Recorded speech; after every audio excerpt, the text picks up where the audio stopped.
Hey guys, so who is a villain you rooted for, rather than the main guy, and why? Heinz Doofenshmirtz. He had a rough childhood. His parents didn't even bother showing up for his own birth, but he managed to grow up to be a loving father who simply wants to take over the tri-state area. If it weren't for that pesky platypus. Being forced to be the family garden gnome can be tough on a man, just saying. I remember hearing a theory that Perry was actually meant more to be kind of an emotional support animal. OWCA knew Doof wasn't actually evil, and that he was actually a genius. But due to his own upbringing and bad life, and such, he was effectively in a bad spot mentally. So they assigned him Perry to keep Doof from going truly evil while, at the same time, letting him work it all out so he could finally reform into becoming an actual force for good. Squidward. The guy hates his job, hates his noisy neighbors and over-enthusiastic coworkers, wants to leave work on time, needs his quiet time, wishes that he has a sculpted body and dares to dream despite being bad at the skill A clarinet virtuoso. We are Team Squidward. Go Squidward, go Squidward, go. Don't forget how their boss tries to take as much pay as they can away from them and your coworker goes along with it.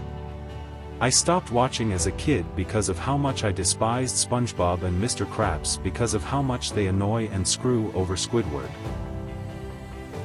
As much as Krabs is depicted as insanely greedy, and the peaks of that go rather nuts, at the same time, he pays 2 entry-level employees enough for them to own their own, rather large, homes within walking distance of their place of work, fund numerous hobbies, with time to enjoy them. Squidward was effectively able to retire, temporarily, to a gated community. They're able to see a doctor without going broke, and Krabs has shown enough loyalty to his employees, at times, to literally help them cover up a murder. There are some counterexamples for some of these, but the fact is that a fry cook and a cashier at a fast food restaurant both live relatively lavish lifestyles compared to most working-class people. Ha ha ha. Yet at the same time, Senior Krabs be like, breathe on your own time, Mr. Squidward. I don't pay you to breathe. Huh. The Coyote. Edit. Man, that Roadrunner was so yip-pitty-dip-pitty annoying. Roadrunner, go meep meep. Me. Cocking that 12-gauge double barrel. MEP meep at me again, you little donkey, we gon' have some interrelations. Just gotta make sure it's not Acme before pulling the trigger.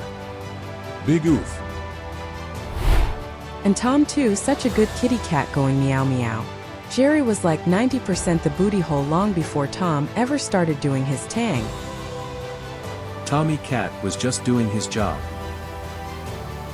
The amount of times Tom was asleep when Jerry decided to bother him.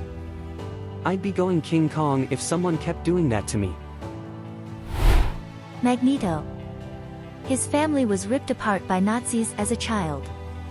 Then he watched governments hunt down his people again as a mutant. In Jaws 2 near the end there is this girl who won't stop screaming hysterically, and I kind of want the shark to eat her so it will stop. Giala Bruckwine. Dracula, just because in every movie, he should never be that easy to kill. Gerard Butler in Law-Abiding Citizen. The ending was garbage. Come on now. Mojo Jojo. He never really seemed like he wanted to do anything super evil, but the Powerpuff Girls repeatedly beat the stupid out of him for pretty much no reason. I always wished Tom would win in Tom and Jerry. Low-key, sometimes I wanted Mr. Crocker to win because Timmy can be a real booty hole in some episodes. In the last few episodes of the Clone Wars, I was rooting for Darth Maul. I'd seen Ahsoka get out of trouble dozens of times before, but seeing Maul scared for his life made me really feel for him. I don't know if Sylvester is supposed to be the bad guy and Tweety is supposed to be the good guy, but wow, is that Tweety bird annoying AF. Maybe it's the voice, I hate that voice. Team Rocket. When I was younger, I got super fed up with the fact that Team Rocket never won. Not everybody want that Pika Pikachu too. Plankton. Big oof. For real, as an adult, I can't stand Mr. Krabs. I just want Plankton to win whenever I rewatch the show. Swiper never swiping. It was all a lie. He was just a sly fox raised on the wrong side of the fence and wanted to be included, but knew Dora had to keep the fun for herself. Megamind for obvious reasons. He'd a man with a plan. I'm so glad they never did a sequel or series.